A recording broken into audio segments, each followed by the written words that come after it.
जब इस दुनिया में इंसानों का नामो निशान तक नहीं था, हर तरफ सिर्फ खामोशी थी, ना कोई जानवर, ना कोई जिंदगी का निशान। उस वक्त एक दिन अल्लाह रब्बुल आलमीन ने अपने तमाम फरिश्तों को हुक्म दिया, ऐ मेरे फरिश्तों, मेरे अर्श अज़म के करीब सब इकट्ठा हो जाओ। अल्लाह रब्बुल आलमीन का हुक्म मिलते ही बेहिसाब फरिश्ते रोशनी की तरह चमकते हुए उस जगह हाजिर हो गए। तब अल्लाह ताला ने फरमाया, मैं जमीन पर अपना एक नुमाइंदा भेजना चाहता हूँ। यह सुनकर फरिश्ते हैरान हो गए। उनकी पेशानियों पर सवाल थे और दिलों में तज्जुब। उन्होंने अदब से अर्ज किया, ऐ हमारे परवरदिगार, क्या आप ऐसी मखलूक को जमीन पर भेजना चाहते हैं जो वहाँ फसाद करेगी, खून खराबा मचाएगी?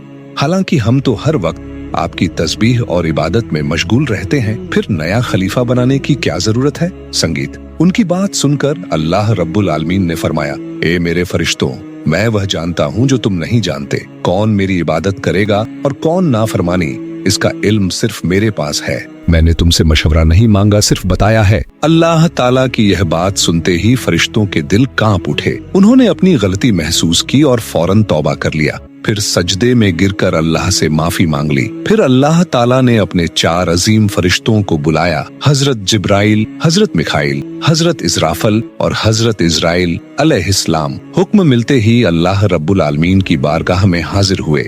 सबसे पहले अल्लाह ने हजरत जिब्राइल अलैहिस्सलाम को हुक्म दिया, ऐ जिब्राइल, जमीन पर जाओ और वहाँ से एक मुट्ठी मिट्टी लेकर आओ, जिससे मैं अपना खलीफा पैदा करूंगा। हजरत इजराइल अलैहिस्सलाम जमीन पर तशरीफ लाए और मिट्टी उठाने लगे, मगर मिट्टी रोने लगी। गिद्दा कर बोली, ए जिब्राइल, मुझे कहाँ ले जा रहे हो? जिब्राइल अलैहिस्सलाम ने फरमाया, मैं तुम्हें अल्लाह के पास ले जा रहा हूँ। वो तुमसे एक ऐसी मखलूक पैदा करेंगे जो जमीन पर उनका नुमाइंदा होगी। यह सुनते ही मिट्टी और ज्यादा रोने लगी और बोली, ऐ जिब्राइल, मुझे मत ले जाओ।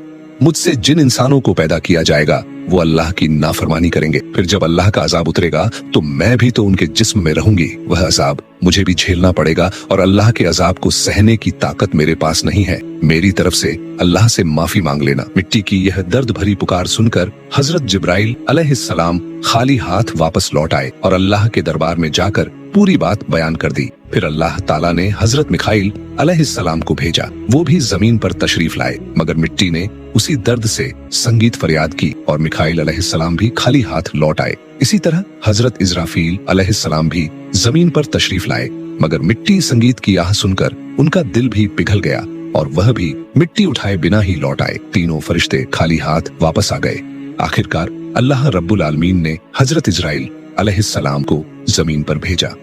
जब इजराइल अलैहिस्सलाम जमीन पर तशरीफ लाए तो मिट्टी ने फिर वही इल्तिजा की और बोली, ए इजराइल, मुझे मत ले जाओ, मुझे यहीं छोड़ दो। लेकिन इजराइल अलैहिस्सलाम ने फरमाया, ए मिट्टी, मैं तुम्हारी बात पर लौट नहीं सकता, क्योंकि मुझे अल्लाह का हुक्म मिला है और मैं अपने रब के हुक्म की खिलाफ वर्जी कभी नहीं करूंगा।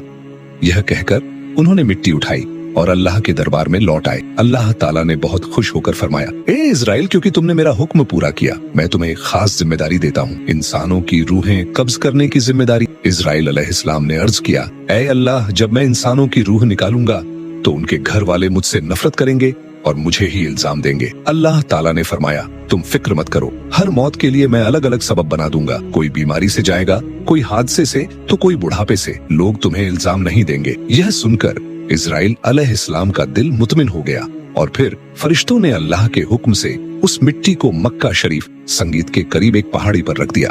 बरसात की बूंदों से वो मिट्टी भीगती रही, धूप से सूखती रही और यूं कई साल गुजर गए। आखिर अल्लाह की कुदरत से उसी मिट्टी से हजरत आदम अलैहिस्सलाम का पुतला बन गया। अल्लाह ने फरिश्तों को हुक्म दिया, इस जिस्म को जन्नत में ले जाओ। फरिश्तों ने अदब से हुक्म माना और आदम अलैहिस्सलाम के जिस्म मुबारक को उठाकर जन्नत में ले गए और फिर लंबे अरसे तक वो जिस्म वहीं पड़ा रहा, बिना रूह के, बिल्कुल बेजान। फरिश्ते उसके करीब आते और उसे गौर से देखकर कहते, यही है वो जिस्म, यही होगा अल्लाह ताला का खलीफा जमीन पर। मगर फरिश्तों का सरदार अजाजील, जो उस वक्त तक शैतान नहीं बना था, वो हमेशा हंसता, ताने मारता और आदम अलैहिस्सलाम के जिस्म का मजाक उड़ाता। वो सरदार था, इसलिए कोई फरिश्ता उसे कुछ कहने की हिम्मत नहीं करता। फिर अल्लाह रब्बुल आलमीन ने अपने 4 अजीम फरिश्तों हजरत जिब्राइल, हजरत माखाइल, हजरत इजराफील और हजरत इजराइल संगीत अलैहिस्सलाम को बुलाया और फरमाया, ऐ मेरे फरिश्तों, तुम अर्श अज़म पर जाओ और वहां से आदम अलैहिस्सलाम की रूह लेकर आओ। फिर उसे उनके जिस्म में दाखिल कर दो। अल्लाह रब्बुल आलमीन का हुक्म संगीत मिलते ही चारों फरिश्ते अर्श अज़म की तरफ रवाना हो गए। उन्होंने आदम अलैहिस्सलाम की मुबारक रूह को कीमती हीरे जवाहरात से सजे एक खूबसूरत संगीत प्याले में रखा और अदब के साथ उनके जिस्म के पास ले आए। उस वक्त आसमान के तमाम फरिश्ते खुशी से झूम उठे। हर तरफ नूर ही नूर था। सब मिलकर उस पाक मौके में शरीक हुए।